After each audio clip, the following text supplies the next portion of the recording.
오늘은 마가복음 5장의 말씀인데요. 사실은 우리 교회 학교 학생들은 누가복음 8장의 말씀이에요.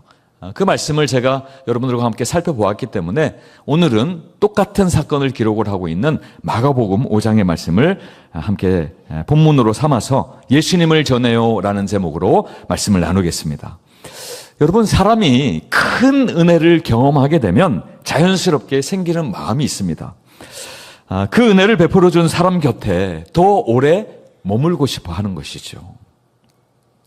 우리의 삶이 힘들고 무너졌던 그 순간에 나를 잡아준 사람이 있다면, 또 아무도 내 이야기를 들어주지 않을 때에 시간을 내주고 귀를 기울여준 그런 사람들이지요.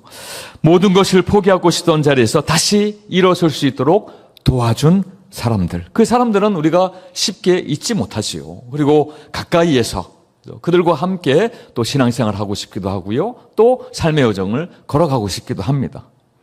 자, 그렇다면 죄와 절망 속에 있었던 우리를 건져주신 예수님, 그렇죠?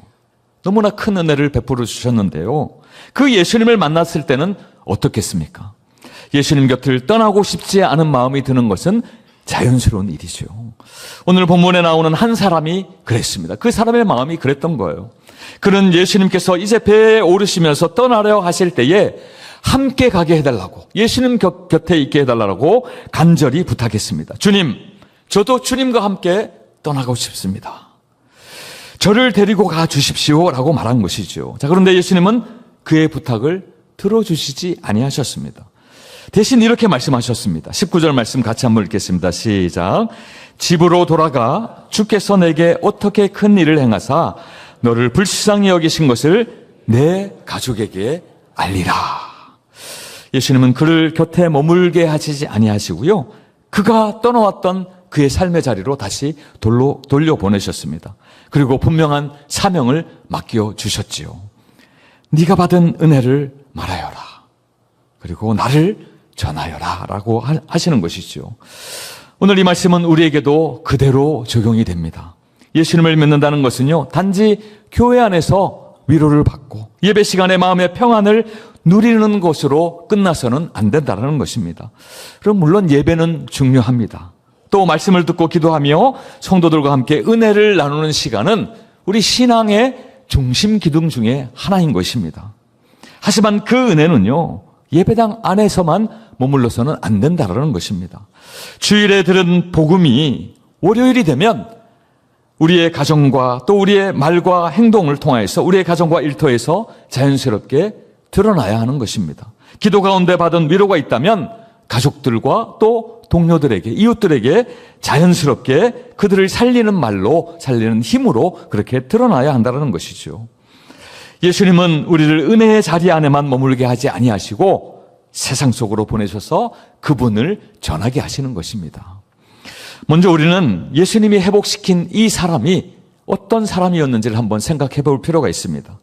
그는 평범하게 살던 사람이 아니었습니다. 귀신에게 사로잡혀서 무덤 사이에서 그렇게 지내던 사람이었습니다. 사람들이 그를 어찌하든지 묶어두려고 했지만요, 누구도 그를 제어하지 못하였습니다. 그는 밤낮으로 소리를 지르고 돌로 자기 몸을 헤쳤다라고 기록을 하고 있습니다. 돌로 자기 몸을 헤쳤다. 그것은 날카로운 돌로 자기 몸을 베었다라는 거예요. 긁어서 상처를 내는 것이죠. 그런 의미가 있습니다. 커팅이라는 의미가 있어요. 그렇죠? 베는 거죠. 날카로운 돌의 부분으로요. 가족도 이웃도 또 공동체도 그를 어떻게 감당하지 못하였던 것입니다. 그는 살아 있었지만 실상은 죽은 사람이었습니다. 사람들 사이에 있어야 할 사람이 죽은 자들의 자리인 그 무덤 가운데 거하는 것 아니겠습니까? 사랑받아야 하는 사람이 오히려 사람들로부터 두려움의 대상이 되었던 것입니다. 모든 인간관계가 무너졌고 하나님의 형상으로서의 존엄도 다 잃어버렸던 것입니다. 미래는 어때요? 미래가 전혀 보이지 않는 그러한 인생 아니었습니까? 자, 그런데 그에게 누가 찾아오셨습니까? 예수님께서. 무엇을 뚫고 찾아오셨습니까? 우리 지난주에 살펴보았잖아요. 거센 바람과 거센 파도를 뚫고 이 사람을 만나기 위하여서 찾아오신 것입니다. 사실은 얘들아 호수 건너편으로 가자라고 했을 때 이미 예수님의 마음 가운데는 누가 있었던 거예요? 귀신 들린 이 사람이 있었던 거예요. 사람들이 피하고 멀리하던 그 사람에게 예수님이 먼저 다가가신 것입니다. 누구도 그를 붙잡을 수 없었지만 예수님은 그를 붙들고 있었던 어둠의 권세를 꾸짖으시고 쫓아내 주셨습니다. 누구도 그의 삶을 회복시킬 수 없었지만 예수님은 그를 온전하게 다시 회복시켜 주신 것입니다. 여러분, 조금 전까지만 해도 무덤 사이를 헤매며 자신을 해치던 사람이 이제 옷을 입는 것, 정체성을 다시 회복하는 것이죠. 온전한 정체성으로 회복되었음을 말씀하고 있는 것입니다. 그리고 정신이 온전하여서 예수님 앞에 그렇게 앉아 있는 것이죠. 여러분, 이것이 바로 복음입니다. 복음은 단지 종교적인 지식이 아닙니다. 복음은요, 무너진 사람을 다시 사람답게, 다시 하나님의 형상으로 세우는 하나님의 능력인 것입니다. 다시 말하면 이 복음은요, 죄와 상처와 절망 가운데 묶여있던 사람을 자유롭게 하고 잃어버린 관계를 다시 회복시키시고요, 하나님과의 관계, 사람과의 관계를 회복시키시는 것이죠. 삶의 방향과 목적도 그죠, 지음받은 그대로 하나님의 비전을 향하여서 나아가게 그렇게 새롭게 하시는 것입니다. 사실 우리도 정도의 차이는 있지만 이 사람과, 귀신 들린 사람과 크게 다르지 않습니다. 어떤 사람은 죄책감에 묶여 살아가는 것이죠. 이미 용서받았다는 그 사실을 알고 있음에도 불구하고 과거의 실패가 계속해서 그를 괴롭히는 것입니다. 어떤 사람은 비교와 열등감에 묶여 살아갑니다. 다른 사람의 삶을 보면서 나는 왜 이렇게 부족한가? 나는 왜 이렇게 못났는가? 라고 여기면서요, 정작 하나님이 그에게 베풀어 주시는 은혜를 보지 못하는 것이죠. 또 어떤 사람은 분노와 상처에 붙들려 있습니다. 오래전에 받았던 그 상처로 인하여서 누군가가 던진 그 말 한마디가 마음 깊은 곳에 남아있어서 지금도 사람들을 쉽게 믿지 못하고 또 자신을 그죠, 방어하면서 사람들로부터 멀찍이 떨어져서 담을 쌓으면서 그렇게 살아가는 것이죠. 또 어떤 사람은 염려와 두려움에 매여 있습니다. 여러분, 아직 일어나지도 않은 일 때문에 하나님이 오늘 주신 그 평안을 다 잃어버리면서 사는 것이죠. 겉으로는 멀쩡해 보여도 그 마음은요, 마치 무덤 사이를 헤매고 다니는 것처럼 어두운 것입니다. 우리도 그럴 때가 있지 않습니까? 자, 그런데 이런 우리에게 누가 찾아오셨습니까? 예수님이 찾아오신 거예요.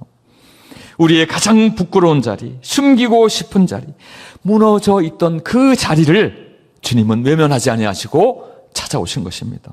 그리고 이렇게 말씀하시죠. 내가 너를 잘 알고 있다. 나는 너를 버리지 않는다. 내가 너를 자유롭게 할 것이다. 예수님은 우리를 정죄하려고 찾아오신 분이 아니시라 우리를 불쌍히 여기시는 그 하나님의 긍휼을 가지고 다시 믿음 안에 일으켜 세우시기 위하여서 우리를 찾아오시는 하나님이신 줄로 믿으시기 바랍니다. 오늘 본문에서도요, 이 예수님은 치유받은 그 사람에게 내가 너에게 큰 일을 했다라고 강조하지 않으세요. 대신 주께서 너에게 어떻게 큰 일을 행하셨는지, 여기서 말하는 주는 성부 하나님, 그죠? 아버지 하나님을 이야기하고 있습니다. 예수님이 그것을 이야기해요. 아버지 하나님께서 너에게 어떻게 큰 일을 행하사 너를 불쌍히 여기신 것을 알리라 라고 그렇게 말씀하세요. 다시 말하자면 이 모든 은혜, 이 사람이 받았던 은혜, 우리가 또한 받았던 그 모든 은혜의 시작이 그 사람의 어떠함이나 우리의 어떤 자격이 아니라 하나님의 깊은 긍휼하심, 불쌍히 여기심, 안타까이 우리를 여기심에 있다라는 것을 말씀하고 있는 것입니다. 그래서 예수님을 전하는 일은요, 우리를 자랑할 것이 없어요. 우리는 사람들에게 내가 예수 믿고 얼마나 훌륭하게 살게 되었는지를 그렇게 전하고 싶어하는 마음이 때때로 들 때도 있어요. 내가 얼마나 신앙생활을 잘하고 있는지를 드러내려고 할 때도 있어요. 우리가 간증하다 보면 그런 일을 이야기해야 될 때도 있습니다. 그럼에도 불구하고 하나님이 우리를 부르시면요, 예수님이 지금 이 귀신 들렸던 자에게 말씀하시는 바는, 우리가 전해야 할 것은 하나님이 우리에게 행하신 그 큰 일이라는 것입니다. 내가 넘어졌을 때 다시 붙들어 주셨던 주님, 내가 낙심했을 때의 말씀으로 나를 다시 위로하여 주시고 세워주신 그 주님, 내가 죄 가운데 방황할 때에 십자가의 은혜로 용서하여 주신 주님, 내가 길을 잃고 헤매릴 때에 다시 하나님이 보여주신 그 방향으로 나아갈 수 있도록 도와주신 주님, 그 주님을 이야기해야 한다는 것이죠. 그러므로 우리가 전해야 하는 복음의 증언은요, 내가 얼마나 괜찮은 사람인지를 선언하는 것이 아니라 예수님께서, 그 예수님께서 나 같은 사람도 불쌍히 여기셨다라는 고백이 되어야 하는 것입니다. 자, 그런데 때때로 우리는요, 예수님을 전하는 일을 너무 어렵게만 생각합니다. 전도라고 하면요, 특별한 훈련을 받아야 하는 것 아닌가? 좀 준비해야 하고 나가는 것 아닌가? 그렇게 생각할 때가 있습니다. 물론 성경을 많이 아는 것 좋습니다. 사람들이 질문할 때에 막힘없이 거기에 대하여 또 대답해 주는 것도 중요합니다. 처음 보는 사람에게도 거리낌 없이 말을 걸 수 있어야 된다라고, 또 그런 모습들도 전도에 있어서는 좋은 모습, 또 유익한 모습이지요. 그럼에도 불구하고 우리가 믿는 내용을 더 깊이 알고 또 질문에 성실하게 답할 준비를 해야 되겠지요. 그러나 그럼에도 불구하고 오늘 본문에서 예수님이 이 사람에게 맡기신 일이 있어요. 무엇을 맡기셨습니까? 주께서, 하나님께서 너에게 어떻게 큰 일을 행하사 너를 불쌍히 여기신 것을 알려주어라 라는 거예요. 여러분, 이 귀신 들렸다 회복된 사람은 전문적으로 성경 교육을 받은 사람이 아니에요. 이 지역이 이방인 지역이었기 때문에 이 사람도 이방인이었을 가능성이 상당히 큽니다. 그러니 성경을 드러나 봤겠습니까? 오랜 시간 제자 훈련을 받은 사람도 아니에요. 하지만 그는 예수님을 만나기 전에 내가 어떠한 사람이었는가, 어떤 모습이었는가, 어떠한 상황이었는가를 너무나 잘 알고 있죠. 그리고 예수님을 만난 뒤에 무엇이 달라졌는지를 분명하게 알고 있었던 사람이었습니다. 그는 자신이 자유롭게 되었다는 것을 알았고요, 이제는 자신을 피하던 사람들 앞에 다시 설 수 있게 되었다는 것도 너무나 잘 알았습니다. 무엇보다도 자신을 무너뜨리려 했던, 그죠? 그 어둠의 권세보다 예수님의 권세가 훨씬 더 크다라는 사실을 분명하게 깨닫게 된 것입니다. 그래서 그는 그 이야기를 전한 것이죠. 사람들에게, 가족들에게 그 이야기를 전한 거예요. 그 증언을 듣는 모든 사람들이 놀라움을 감추지 못했다라고 성경은 증거하고 있습니다. 20절 말씀 같이 한번 읽어보겠습니다. 시작. 그가 가서 예수께서 자기에게 어떻게 큰일을 행하셨는지 대가 멀리에 전파하니 모든 사람이 놀랍게 여기더라. 네, 예수님은 분명히 아버지 하나님께서 너에게 행하신 일들을 전하라고 했는데요, 20절 말씀을 보니까 이 사람이 데가볼리 지역에 나아가서요, 누가 행하신 큰일? 예수님이 행하신 큰일로 전하고 있어요. 잘못 전한 게 아니에요. 아버지를 전하라고 했는데 왜 아들을 전하냐, 그렇게 오해하시면 안 됩니다. 이 마가가 무엇을 보여주는 거예요? 하나님이신 예수님을 이 글을 통하여 분명하게 우리에게 보여주고 있는 것입니다. 모든 사람이 이 사람의 이야기를 듣고 놀랍게 여기더라. 여러분, 생각해보면 저와 여러분에게도 이야기가 있습니다. 여러분들에게도 이야기가 있어요. 하나님께서 주신 이야기가 있다는 것입니다. 여러분, 꼭 극적인 사건이 아니어도 괜찮습니다. 우리가 흔히 간증할 때 또 간증의 그런 또 감동을 극대화시키기 위해서 정말 극적인 사건들을 많이 이야기하고 또 그 이야기를 많이 듣지 않습니까? 근데 많은 사람이 듣고 놀랄 만한 간증이 아니어도 사실은 괜찮습니다. 예수님을 전할 때요. 어떤 분은 병원에 입원해서 한 달, 두 달 정도 그렇게 오랜 동안 병상에서 그렇게 입원해 있을 때에 하나님을 더 깊이 만나게 하신 그 놀라운 은혜를 전할 수도 있습니다. 또 어떤 분은 모든 사람들이 경험하는 자녀의 문제, 그죠? 자녀의 문제로 인하여서 내 마음이 무너졌을 때, 내 삶이 너무나 힘들었을 때에 하나님이 나를 어떻게 도우셨는가, 어떻게 말씀을 붙들게 하셨는가, 그 경험을 나눌 수도 있는 것입니다. 또 어떤 분은요, 경제적으로 어려운 시기 가운데에 작은 것이라도 하나님이 채워주신 그 하나님의 손길을 이야기하실 수도 있는 것이죠. 때로 마음이 너무 지쳐서 아무것도 할 수 없었을 때에 예배를 통하여서, 예배 자리를 통하여서 다시 힘을 얻었던 순간들을 또 이야기할 수도 있을 것입니다. 또 오랜 시간 신앙의 여정 가운데에 어떤 특별한 사건을 경험하지는 않았지만 그럼에도 불구하고 매일매일의 삶을 붙들어 주신 하나님의 은혜, 그 은혜가 얼마나 큰가 이야기할 수도 있을 것입니다. 여러분, 은혜의 크기는요, 내가 얼마나 극적인 사건을 경험했느냐, 그것에 비례하지 않아요. 오늘까지 나를 붙들어 주신 그 주님의 손길, 그것만으로도 이미 큰 은혜가 아닙니까? 여러분, 그것을 경험하지 못한다면 나를 구원하여 주신 그 은혜는 어떻습니까? 세상 어떤 것과도 비교할 수 없을 정도로 크고 깊은 하나님의 은혜가 아니겠습니까? 예수님은 귀신 들렸다 회복된 그 사람에게 너의 집으로 돌아가라 라고 말씀하셨어요. 여러분, 이 말씀에는 중요한 뜻이 담겨져 있습니다. 예수님이 그저 그 사람이 이방인이니까, 아니 훈련받지도 않은 사람이니까 그렇게 배척하였던 것인가요? 아니에요.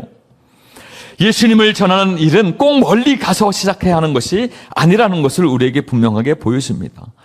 오히려 가장 먼저 복음이 전해져야 할 곳, 내가 받은 복음, 내가 깨달은 그 복음을 가장 먼저 전해야 하는 곳이 어디입니까? 가까운 사람들이 있는 곳, 그죠? 가정과 직장과 또 생업의 터전과 또 학교의 친구들과 또 이웃들이 아니겠습니까? 우리를 가장 잘 알고 우리의 부족함과 연약함까지도 다 알고 있는 그 사람들, 때때로 가장 편한 관계이지만 때때로 가장 어려운 관계가 있는 바로 그곳으로 우리를 보내시는 것이죠. 여러분, 촉 콜슨이라는 사람이 있습니다. 미국 사람인데요. 본명은 찰스 콜슨이에요. 미국 사람들도 이렇게 이름을 줄여서 이야기하는 것을 좋아하다 보니까 찰스, 줄여서 척이라고 부릅니다. 척 콜슨으로 많이 알려져 있습니다. 그는 한때 닉슨 대통령의 특별 고문, 왕의 모사죠. 대통령의 상담가예요. 권력의 중심에 있었던 사람입니다. 우리 사진을 좀 볼까요? 사진에 보면 누가 닉슨이고 누가 콜슨일까요? 네, 아마 닉슨은 여러분들 매스컴을 통해서 몇 번 봤을 거예요. 여러분이 봤을 때 오른쪽에 앉아있는 사람이죠. 닉슨 대통령이에요. 그리고 편안하게 다리를 꼬고 앉아있는, 대통령보다도 더 대통령 같아 보이는 사람이 바로 척 콜슨입니다. 아주 뛰어난 사람이에요. 변호사이고 로스쿨을 졸업한 사람이고요. 아주 이 정략적으로, 정치적으로 또 정책적으로 뛰어난 사람입니다. 자, 그런데 이 사람이 닉슨을 너무 좋아하는 거예요. 공화당 사람이에요. 닉슨도 공화당 대통령이에요. 닉슨을 너무 좋아하는 거예요. 옆에서 일하다 보니까 닉슨의 인간적인 그런 매력에 매료가 된 거예요. 그래서 미국은 대통령이 재선할 수 있으니까요. 이 다음번 재선에서 이 닉슨을 꼭 당선시키겠다. 마음의 열망이 일었어요. 그리고서 이제 주변의 몇몇 사람들과 정치적인 모략을 꾸미기 시작합니다. 워터게이트 사건 들어보셨죠? 그죠? 공화당의 정적은 민주당이잖아요. 민주당 사람들. 그 민주당 전국 본부가 입주해 있는 그 건물, 워터게이트라는 건물이죠. 그 안에, 그 사무실에 도청 장치를 설치한 거예요. 그죠? 이 민주당의 선거 전략이나 또 저들이 이야기하는 것을 몰래 들으면, 그죠? 다음번 선거 운동할 때 아주 수월하게 할 수 있지 않겠습니까? 그런 것을 노린 것이죠. 나중에 이제 이 재판이 진행되면서 보니까 닉슨은 직접적으로 지시는 하지 않은 것 같아요. 근데 암묵적으로 그렇게 했겠죠. 그러니까 밑에 있던 아주 뛰어난 사람들이 이것을 계획하고 준비하고 실행에 옮겼습니다. 그래서 결국은 어떻게 되었습니까? 닉슨 대통령이 재선됐어요.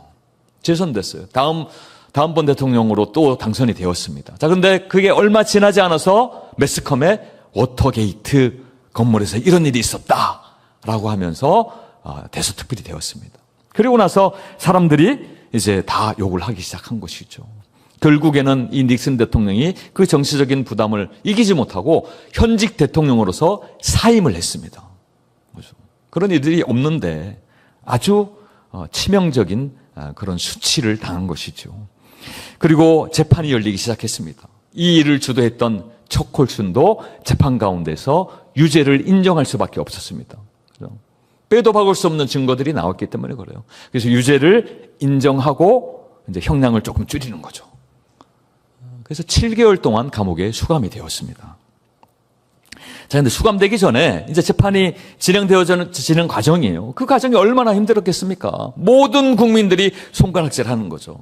저 교활한 사람, 정치적으로 저렇게 비열한 수를 쓰다니, 뭐 다 욕을 하는 거예요. 너무 힘든 마음에 친한 친구를 찾아갔습니다. 필립이라는 친구를 찾아갔어요. 근데 그 필립이라는 친구가요, 이 상심에 있는 친구를 어떻게 위로할 것인가 고민이 있지 않았겠습니까? 근데 이 친구가 그렇게 얘기하는 거예요. 내가 며칠 전에 빌리 그레함 목사님이 진행하는 말씀을 전하시는 부흥회에 참여하고 왔다. 그 부흥에서 내가 얼마나 큰 은혜를 받았는지 모른다. 예수님이 나에게 어떠한 은혜를 주셨고 그 은혜를 나누는 거예요. 설교를 나누는 거예요. 받은 은혜를 나누는 거예요. 그리고 마지막에 헤어질 때에 책을 한 권 주는 거예요. C.S. 루이스가 지은 순전한 기독교라는 책이 있습니다. 미어 크리스천리티라는 책이 있는데요. 한국말로도 번역이 되어 있습니다. 그 책을 전해주는 거예요. C.S. 루이스는 뭐 일반인들도 너무나 잘 아는 그런 사상가요, 작가였기 때문에 그 책을 받아들고 집에 와서도 그 고민되는 마음을 억누르지 못하여서 책을 읽어가기 시작하는데 몇 장 지나지 않아서 하나님의 은혜가 초콜슨에게 임한 거예요. 내가 얼마나 큰 죄인인가, 내가 얼마나 부족한 사람이었던가. 여러분, 권력의 최고 정점에 있었던 사람 아닙니까? 세상의 모든 권세가 자기 발 아래 있는 것 같이 느껴지던 사람이 아니었어요? 그런데 주님 앞에 가난한 사람으로, 주님 앞에 한없이 부족한 사람으로 그렇게 설 수 있게 된 것이죠. 감옥에 들어가기 전에 벌써 회개하게 된 것이죠. 그리고 나서 다음 화면을 보니까요, 네, 저거 이제 머그샷이라 그러잖아요. 감옥에 갔어요. 네. 어려움을 경험을 하는 것이죠. 자, 그 다음 사진. 7개월 수감하고 난 이후에요, 사실은 이 초콜슨 아주 뛰어난 사람이기 때문에 내가 반드시 정치적으로 재개하리라. 나를 괴롭혔던 사람, 나를 정죄했던 사람들을 내가 대갚아 주리라. 그렇게 마음 먹기 쉽지 않았겠어요? 주변에 또 훌륭한 사람들이 많이 있었으니까. 자, 그런데 이 초콜슨이 그렇게 하지 않았어요. 그렇게 하지 않고 오히려 초콜슨이 다시 자기가 수감되었던 그 감옥으로 다시 들어가요. 무슨 죄를 지었을까요? 이번엔 죄를 지은 것이 아니고 프리즌 펠로우십이라는 새로운 사역을 시작합니다. 그죠? 자기가 수감되어 있을 때 만났던 수감자들, 그들의 삶을 보게 된 거예요. 주님의 눈으로 보게 된 것이죠. 또 그들의 가족들과 자녀들의 삶을 보게 된 거예요. 그래서 수감자와 출소자들, 그리고 그 가족들과 자녀들을 섬기기 위한 새로운 비영리 사역을 시작하게 된 것이죠. 지금 이 사역이요, 전 세계 120여 개국에 진출해 있어요. 지부식으로 나가 있습니다. 우리나라에도 있습니다. 뭐 교도소 선교회 정도가 되겠지요. 그리고 미국 안에서만 이 사역을 통하여서 200만 명에 가까운 죄수들이 예수님을 영접하고 새로운 삶을 살게 되었다라고 그런 통계들이 있습니다. 여러분, 이 초콜슨의 삶은 우리에게 중요한 사실 한 가지를 보여줍니다. 하나님은 우리가 부끄러워서 피하고 싶은 그 과거의 자리, 우리 인생의 그 자리까지도 오히려 은혜의 통로로, 복음을 전하는 통로로 바꾸실 수 있다는 것입니다. 예수님은 귀신 들렸던 사람에게 그 과거를 다 잊어버리고 이제 나와 함께 너를 모르는 그런 지역으로 떠나자라고 그렇게 말씀하시지 아니하셨어요. 오히려 너의 집으로 돌아가라. 여러분, 그 집, 그 마을 어떤 곳이에요? 그가 귀신 들렸다고 흉보고 무시하고 외면하고 배척하고 쫓아내기까지 했던 그러한 집과 마을이 아니었습니까?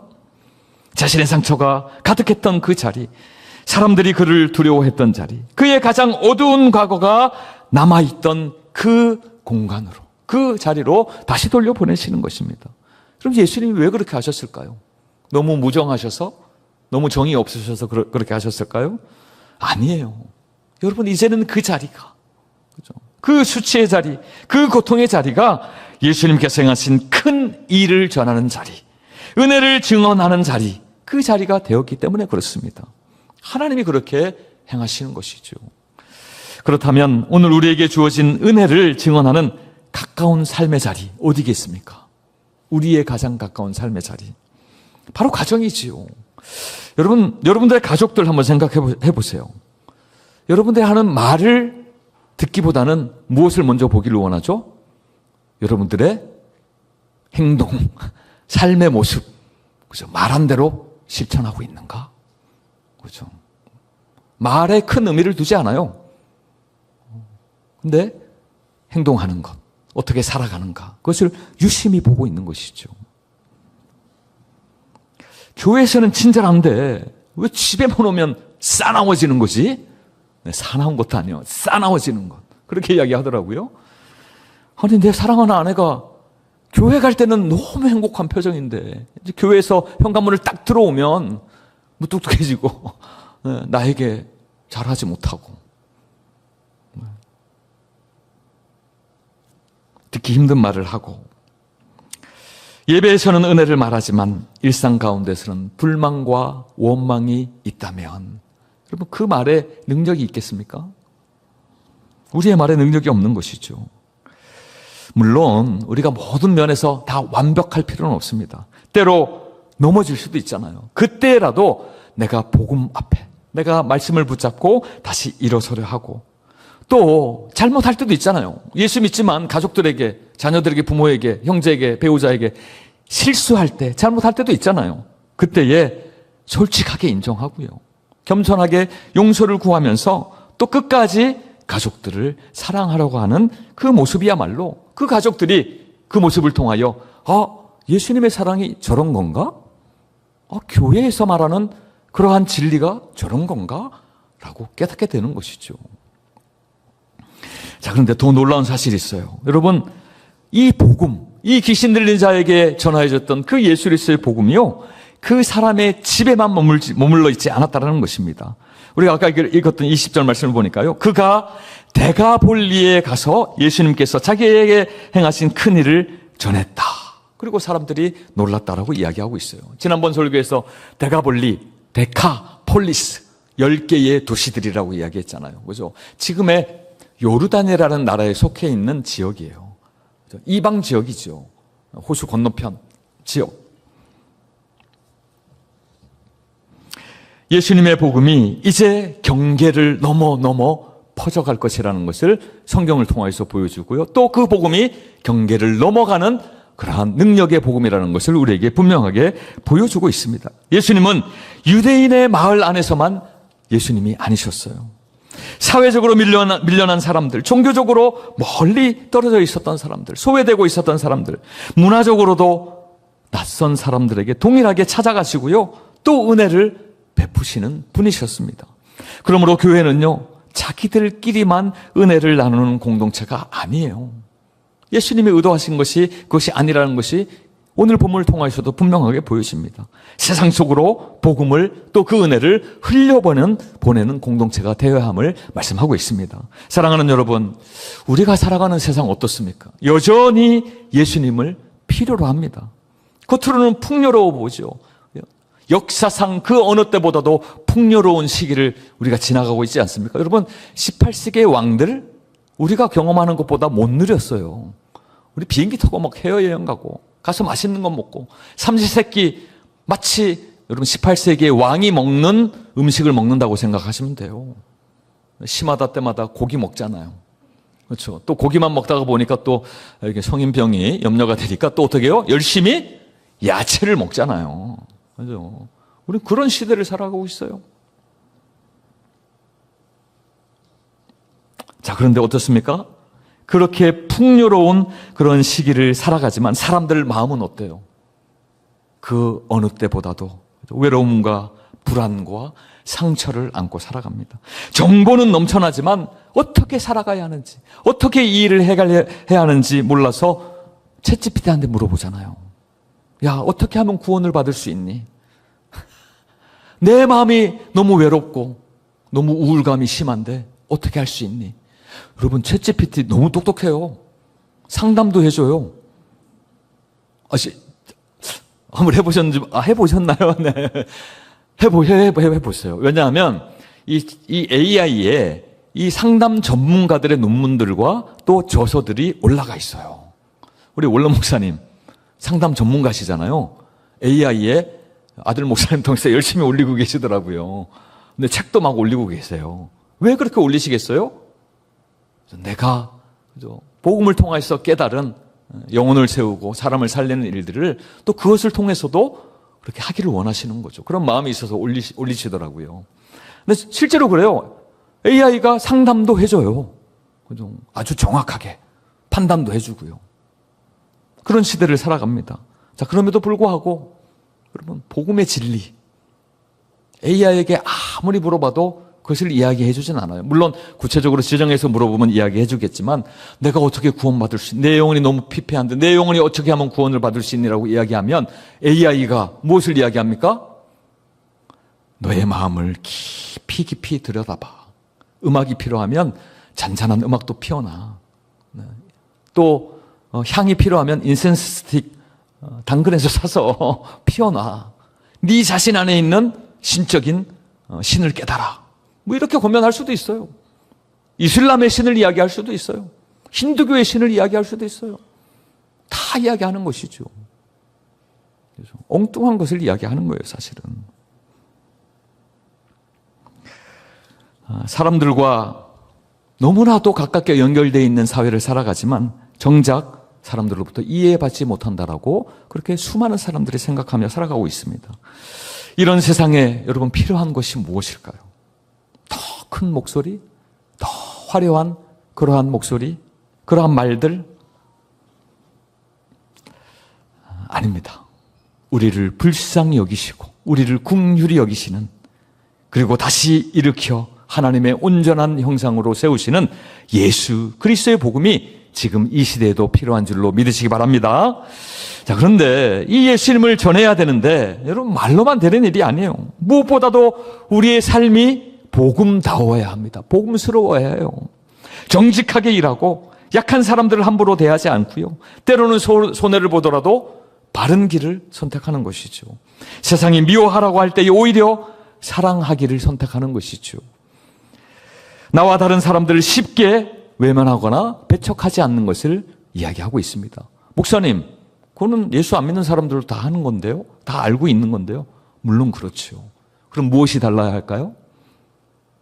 예수 믿는 사람으로서 이런 일을 행하며 누가 드러나야 하는 거예요? 예수 그리스도.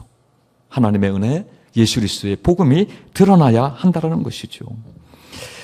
여기서 우리가 또 한 가지 기억해야 할 것이 있습니다. 여러분, 우리가 예수님을 전하면서요, 우리가 모든 것을 책임지려고 하고 있어요. 그렇게 하지 않아도 돼요. 결과를 주님께 맡겨드리는 그런 순종의 모습입니다. 이 사람이, 귀신 들렸다 회복된 사람이요, 데가볼리에 가서 예수님을 전하였어요. 근데 무엇이라고 기록합니까? 사람들이 놀랐다. 조금 심하게 이야기하면 사람들이 그저 놀랐을 뿐이다.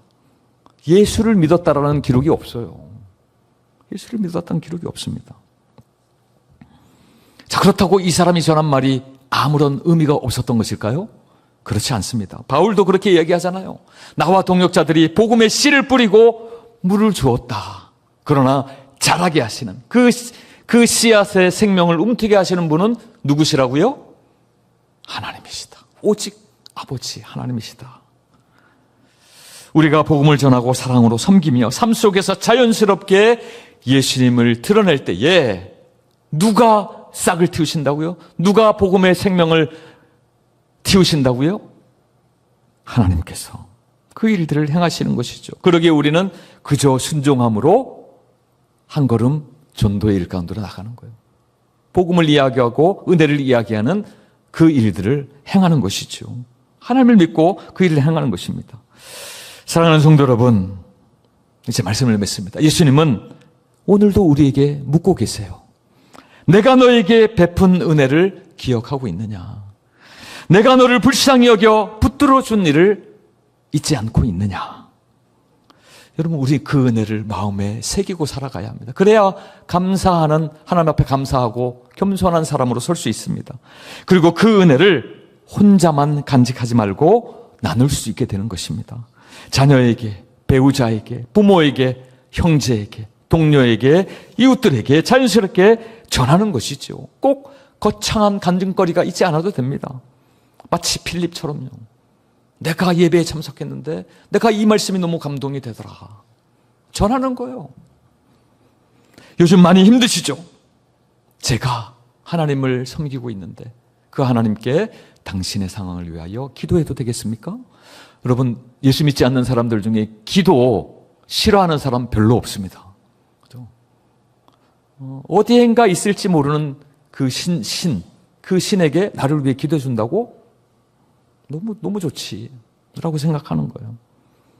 아니, 그것뿐만 아니라, 이 사람이 나에게 그렇게 관심과 또 사랑을 주고 있네. 깨닫게 되는 것이죠.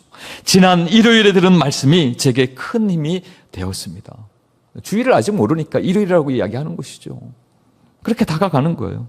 아픈 사람을 위해 기도해주고 지친 사람의 이야기를 들어주고요. 도움이 필요한 사람들에게 먼저 손을 내밀어 주는 것입니다. 그리고 기회가 올 때마다 그죠? 주님께 기도하며 진심을 담아 전하는 거예요. 말하는 거예요. 제가 여기까지 올 수 있었던 것은 예수님이 저를 붙들어 주셨기 때문입니다. 예수님은 지금도 주님의 은혜로 회복된 저와 여러분을 세상 가운데로 보내시는 줄로 믿으시기 바랍니다. 예수님께 은혜를 받은 사람이라면 누구나 나눌 이야기가 있어요. 우리에게 필요한 것이 있다면 완벽한 말솜씨가 아니라 예수님이 내 삶에 행하신 그 은혜를 말하고자 하는 담대함과 순종인 것입니다. 그리고 주님께서 우리를 사용하셔서 그 은혜를 드러내게 하실 줄로 믿으시기 바랍니다. 이제 새로운 한 주를 맞게 되고요. 이제 2026년의 후반기를 시작하지 않습니까? 작은 것부터 시작해보면 좋겠어요. 목사님, 지난 6월 14일 날 저는 한 명도 못 데리고 왔어요. 저는 포기할래요. 전도는 제 사명이 아닌 것 같습니다. 제 은사가 아닌 것 같습니다. 그렇게 하나님 앞에 거절감을 드러낼 필요가 없습니다. 작은 것부터 시작하는 거예요. 우리가 건네는 말 한마디, 내가 보여주는 그러한 작은 섬김의 모습 하나가 누군가에게는 하나님을 향하여 복음을 향하는 문을 여는 그러한 모습일 수 있습니다. 필립은 책 한 권 건네줬잖아요. 뭐 책 한 권 한 12,000원 할까요? 순전한 기독교 한 12,000원에서 5,000원 사이인 것 같아요. 할인하면 조금 더 쌉니다. 네, 순전한 기독교. 책 한 권 건네줬잖아요. 사랑하는 마음으로. 우리가 우리의 자리 가운데에서 주님의 긍휼을 조금씩 드러내는 것이죠. 주님, 제가 받은 은혜를 숨기지 않겠습니다. 제 삶을 통하여 예수님이 전해지게 해주세요. 이렇게 기도하는 마음으로 우리가 살아갈 때에 지친 누군가가 우리를 통하여 하나님의 긍휼과 위로를 얻고 또 길을 잃은 누군가가 소망을 다시 얻게 될 줄로 믿습니다. 우리가 호흡하는 모든 자리에서 우리의 말과 삶으로 자연스럽게 예수님을 전하는 믿음의 사람들 다 되기를 주님의 이름으로 간절히 축원드립니다.